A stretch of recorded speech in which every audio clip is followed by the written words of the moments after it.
দক্ষিণ এশিয়ার আকাশে তখন ঘন কালো মেঘ। ভারত আর পাকিস্তানের সীমান্ত জুড়ে বারুদের গন্ধ, চাপা উত্তেজনা। একে অপরের দিকে তাক করে আছে মরণাস্ত্র। কেবল অস্ত্র তাক করা পর্যন্তই থামেনি দুদেশ। দফায় দফায় হয়েছে হামলা আর পাল্টা হামলা, যেন এক ভয়াবহ যুদ্ধের অপেক্ষা। আর একটু আগালেই নেমে আসতে পারত পরমাণু যুদ্ধের মতো ভয়াবহ পরিস্থিতি। মার্কিন সংবাদ মাধ্যম CNN জানাচ্ছে, ঠিক এমন এক শ্বাসরুদ্ধকর পরিস্থিতি যুক্তরাষ্ট্রের শীর্ষ কর্মকর্তারা গভীর উদ্বেগে পরিস্থিতি পর্যবেক্ষণ করছিলেন।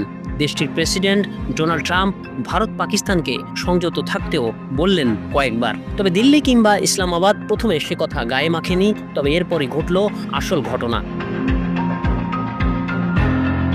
শুক্রবার সকালে নিস্তব্ধতা ভেদ করে যখন ভারত ও পাকিস্তানের মধ্যে তীব্র উত্তেজনার খবর ওয়াশিংটনের ক্ষমতার কেন্দ্রে পৌঁছায়, তখনই যুক্তরাষ্ট্রের হাতে আসে কিছু উদ্বেগজনক গোয়েন্দা তথ্য। ট্রাম্প প্রশাসনের কর্তা ব্যক্তিরা এই সংবাদের সত্যতা নিশ্চিত করেছেন, যদিও স্পর্শকাতরতার কারণে সেই তথ্যের বিস্তারিত জানাতে তারা অপারগতা প্রকাশ করেন। তবে এটা স্পষ্ট হয়ে যায় যে পরিস্থিতি হাতের বাইরে চলে যেতে পারে।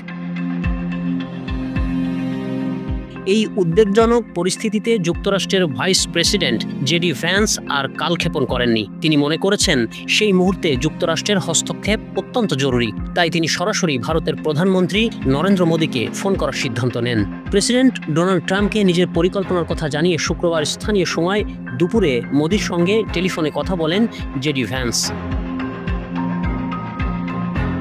JD ভ্যান্স ভারতের প্রধানমন্ত্রীকে স্পষ্ট ভাষায় জানান, হোয়াইট হাউস মনে করছে এই উত্তেজনা এক ভয়াবহ ও নাটকীয় মোড় নিতে পারে। তাই তিনি নরেন্দ্র মোদীকে সরাসরি পাকিস্তানের সঙ্গে যোগাযোগ করে উত্তেজনা প্রশমনের পথ বেছে নেওয়ার জন্য বিশেষভাবে অনুরোধ করেন।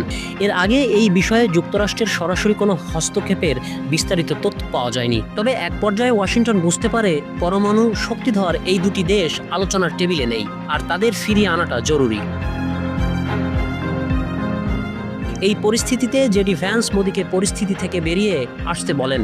তিনি এমন ইঙ্গিত দেন পাকিস্তান সম্ভবত এই প্রস্তাবে রাজি হবে, যদিও এই বিষয়ে বিস্তারিত আর কিছু জানাননি তিনি। এরপরে যুক্তরাষ্ট্রের পররাষ্ট্রমন্ত্রী মার্কো রুবিও এবং তার মন্ত্রণালয়ের কর্মকর্তারা রাতভর ভারত ও পাকিস্তানের সংশ্লিষ্ট কর্মকর্তাদের সঙ্গে ফোনে আলোচনা চালিয়ে যান।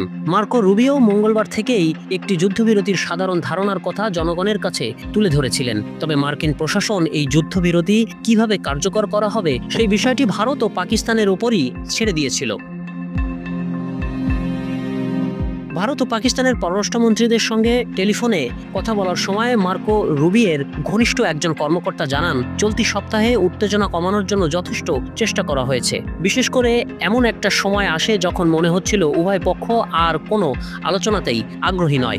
এই সপ্তাহের প্রধান লক্ষ্য ছিল ভারত ও পাকিস্তানের কর্মকর্তাদের মধ্যে আলোচনাকে উৎসাহিত করা এবং যুদ্ধবিরতির মাধ্যমে একটি শান্তিপূর্ণ সমাধানে পৌঁছানো। তবে যুদ্ধবিরতির খসড়া তৈরির প্রক্রিয়ায় ট্রাম্প প্রশাসন কোনোভাবে জড়িত ছিল না। ঠিক এমন এক জটিল মুহূর্তে প্রধানমন্ত্রী মোদীকে ফোন করেন JD ভ্যান্স। এর আগে গত মাসে তিনি ভারত সফর করেছিলেন এবং মোদীর সঙ্গে তার একটি হৃদ্রতাপূর্ণ সাক্ষাৎ হয়। ট্রাম্প প্রশাসনের কর্মকর্তারা মনে করেন মোদীর সঙ্গে ভ্যান্সের ব্যক্তিগত সুসম্পর্কের কারণেই তার এই ফোন কল ইতিবাচক ফল বয়ে আনবে। কিছুদিন আগেই যিনি ভারত পাকিস্তান যুদ্ধ নিয়ে বলেছিলেন যুক্তরাষ্ট্রের কিছু করার নেই, সেই JD ভ্যান্সই শেষ পর্যন্ত শান্তির দূত হিসেবে আবির্ভূত হন।